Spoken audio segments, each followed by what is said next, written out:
Welcome, ladies and gentlemen. Today is Tuesday, June 12, 2012. This is the InfoWars Nightly News, and I'm your host, Aaron Dykes. Tonight, more troubling signs of an economic collapse as the EU discusses limiting withdrawals from ATM machines. Then, the people of North Dakota go to the polls to decide if the state should abolish property taxes, a measure predictably opposed by the State Chamber of Commerce, agribusiness, government unions, and the politicians. And of course, the establishment media is right there to demonize the Measure 2 proposal. Plus, a $175 million drone crashes in Maryland. And Adam Kokesh visits Aaron Dykes via video Skype. But we had to bleep out much of the mother conversation. That's up next on the InfoWars Nightly News.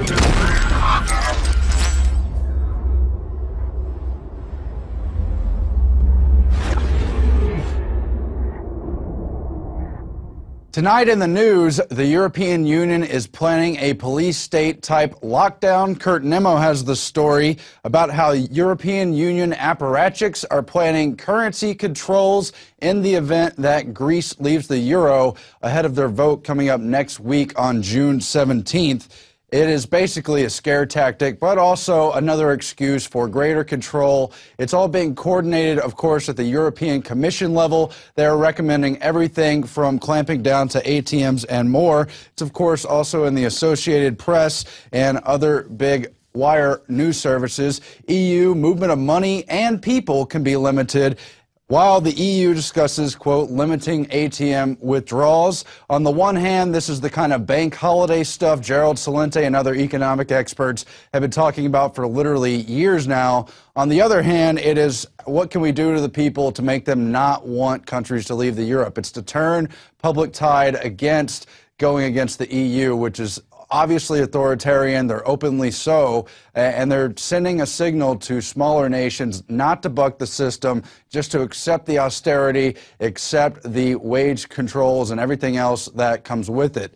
Well, what does that have to do with new border checks in European countries where they purposefully open up the borders but now want to close them back down? It's all very interesting. That's brewing as they wait to see if the Syriza party, the left-leaning, far left-leaning Greek party, will dominate the next election. Even if they're a strong second, it still may lead to renegotiation of the IMF deal that they've got going on there and more.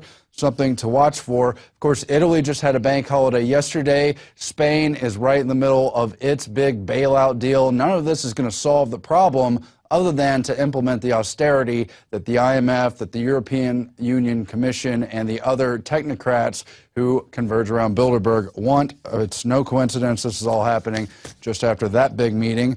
Also, towns in Ireland where they're lined up for the bailout are going back to old currency. Not only does Greece have the drachma ready to go, even Germany has the Deutschmark printed up just in case things go totally haywire. Meanwhile, on the war front in Syria, Russia is sending new attack helicopters to Syria. They've already sent them all kinds of equipment.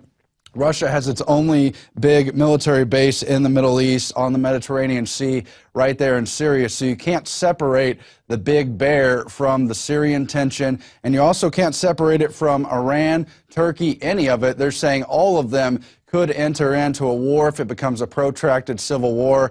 Secretary of State Hillary Clinton, who's been weeping over the deaths and saying how horrible it is now concerned about the latest information about the attack helicopters, saying it will escalate quite dramatically the conflict there. Well, obviously, they're planning for a war. They're trying to make it look like the West are the good guys, like NATO has to intervene because it's such a crisis there.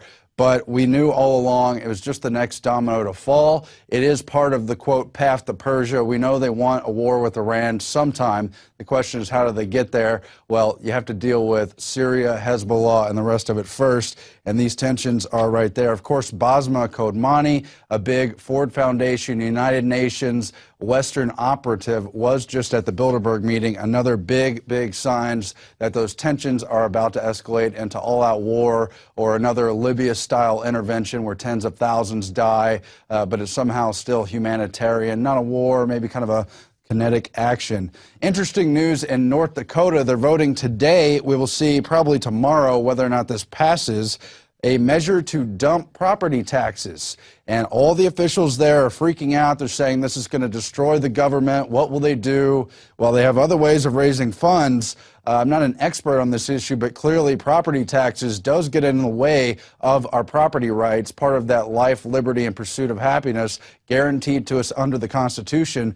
I think it's a hopeful move that they're going for Measure 2 to do away with property taxes, fund the government in other ways. North Dakota really, I think, has one of the smallest governments. I'm not real close to the ground there, but it certainly has one of the more marginal populations, a lot of spread out land, and not a big dependency class. Can you imagine if they tried to do this in New York or California or something? It would be outrageous, but at the same time, isn't it kind of crazy they were able to put property taxes on us in the first place? It's really liberty restricting. Hopeful that that's even on the ballot. Who knows if it's going to pass.